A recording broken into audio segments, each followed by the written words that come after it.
Hello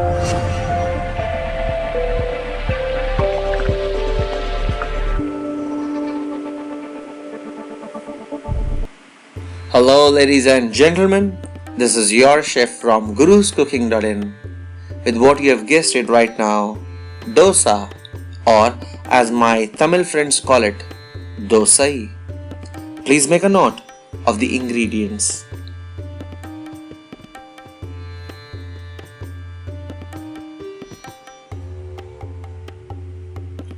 For preparing the dosa batter, I've taken 2 bowls.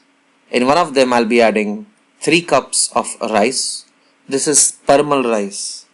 Parmal rice is a kind of a fat rice, unlike Basmati rice which is thin. And this rice is available very easily all around India. It is very important you use this rice. In the other bowl I've added 1 cup urad dal.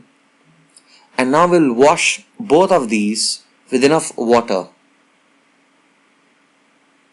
In this video I've shown you that I've washed them only once, but in fact behind the scenes I've washed them at least 3 times to get rid of the starch content and the mud content.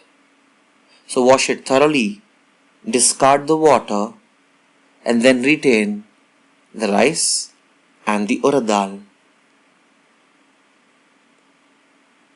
To help the fermentation process, we'll add half a teaspoon of Fenugreek Seeds to the dal, and now we'll soak both this in water. I've taken clean drinking water and I'll soak both of them. The amount of water that you use doesn't matter. What matters is both of them should be submerged in water, because this water anyway we'll be discarding after 4 hours. So tick tock, tick tock, tick tock, it's been 4 hours. Now we will discard the water from the rice first,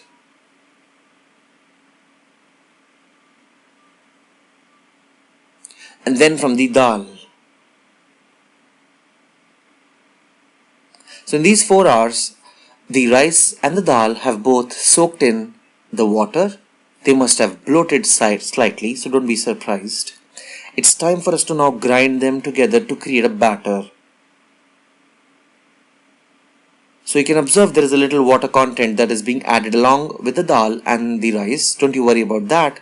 That will actually help us, in fact, to make sure that this turns out into be a fine paste. Now we'll add something which is very crucial and the secret to making crispier dosas. A quarter cup of poha or flattened rice. And finally we'll be adding some water.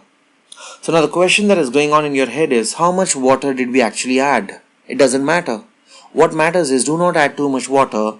Add little by little and try to blend this into a fine paste.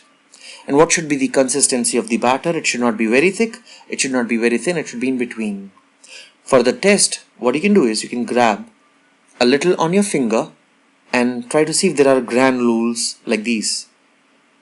So if you find those rough granules by touching it, it means it is not done. It has to be a very fine paste. So add more water, cover it with the lid, and try to blend again until you find the consistency that you should have, which is flowing through in a soft, tender, fluffy motion when you pour it down into a bowl. So let me show you how it should be. Something like this. Remember, we are going to ferment this now, and after fermentation it will become even more a little watery than what it is right now. So once again, warning, do not add too much water. If it is thick, you can add water later on also, but if it is thin, you can't do anything, right? So we'll cover this with the lid, keep it for 8 hours at least. So if you are staying at a place where there is winter, keep it for more time, like 10 hours. But if it is a place like summer, 8 hours. And after 8 hours, you will see it has become more softer, more fluffier like this. It will rise in its level and periphery and come to the top and bloat up. And this is how it looks, my friends. Isn't it? Good. Now it's time for us to add some seasoning. So we'll add 2 teaspoons of salt to taste. Now, some people add salt earlier before fermentation. It's not recommended. So only after you ferment, you add the salt. Alright, that's good. Now we are done. We'll get a pan and make sure the pan is hot when you add the dosa, but not initially. So I've sprinkled a little water and I'll wipe it off with this cloth. Because in the initial phase, when I drop the batter onto the pan, if it is too hot, the dosa batter will stick to the bottom of the pan and I will not be able to rotate the dosa all over the pan. So that is why I sprinkled a little water in the initial phase and kept the flame a little low. Now I'll go in a circular motion like this and try to spread the dosa on this pan. The moment I do this, I will increase the flame to high because it should be cooking on a high flame now. I'll also pour in 1 tablespoon of oil at the top so that it doesn't stick. We will now wait for 40 seconds exactly. And within 40 seconds you will see there will be a golden crust that will be created on the dosa, and that is the time when you know you have to flip it over and cook it on the other side. Can you see that golden crust? Yes. So get rid of this and now using a flat spatula, turn it around, flip it over and cook it again for 40 seconds. Remember friends, the dosa pan that you're using, the quality also matters very much.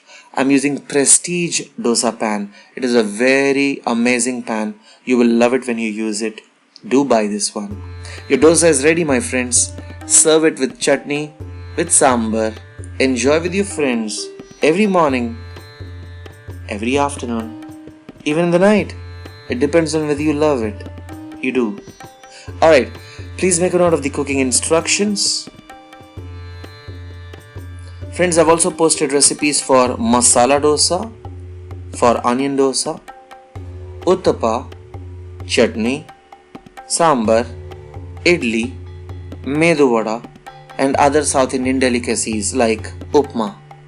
So if you're interested, please go through them. And if you want to receive further more recipes always in your inbox, please do subscribe to my channel as well by clicking on this subscribe button here. Thank you so much. Have a nice time.